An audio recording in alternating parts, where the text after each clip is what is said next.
Tropical storm Jolina is expected to make landfall in the province of Aurora Friday evening between 6 p.m. and 9 p.m. As of 5 p.m., State Weather Bureau Pag-asa says Jolina is 110 kilometers south-southeast of Casiguran, Aurora, while still moving west-northwest at 19 kilometers per hour. Jolina has maximum winds of 80 kilometers per hour and gustiness of up to 95 kilometers per hour.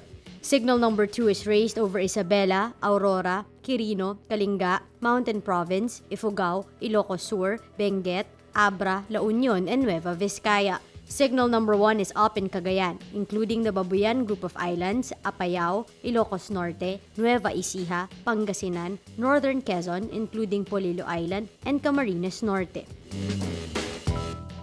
The parents of Kian de los Santos filed murder and torture complaints against the Caloocan policemen who conducted the anti-drug raid that led to the death of the teenager. Respondents in the complaints filed before the Justice Department are the 3 policemen involved in the operation, their station commander, and several John Does.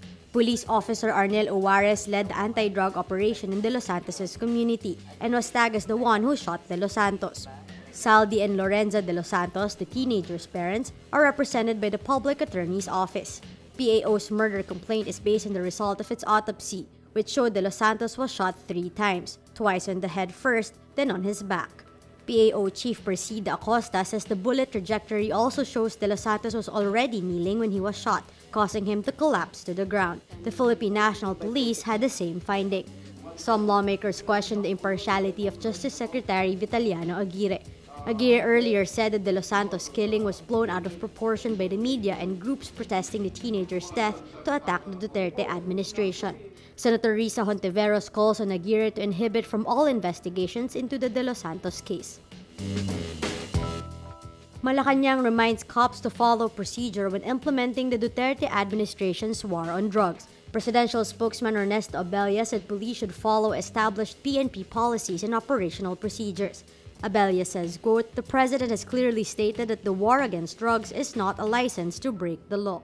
The remark comes amid public outrage over revelations from the Senate probe about the circumstances of 17-year-old Kian de los Santos' death during an anti-illegal drug operation by the Philippine National Police last week.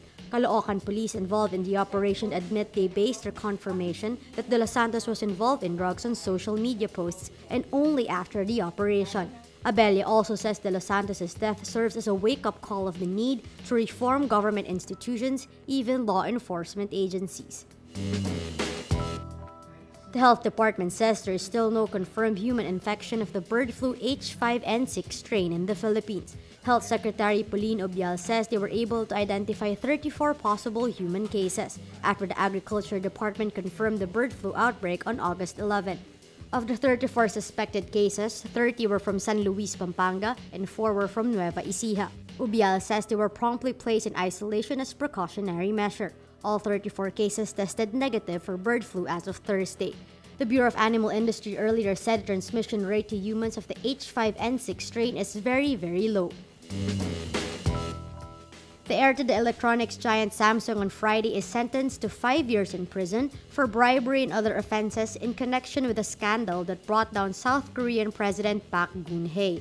Lee Jae-Yong is found guilty of bribery, embezzlement, perjury, and other charges stemming from payments and promises amounting to around $40 million to Park's secret confidant Choi Soon-Sil.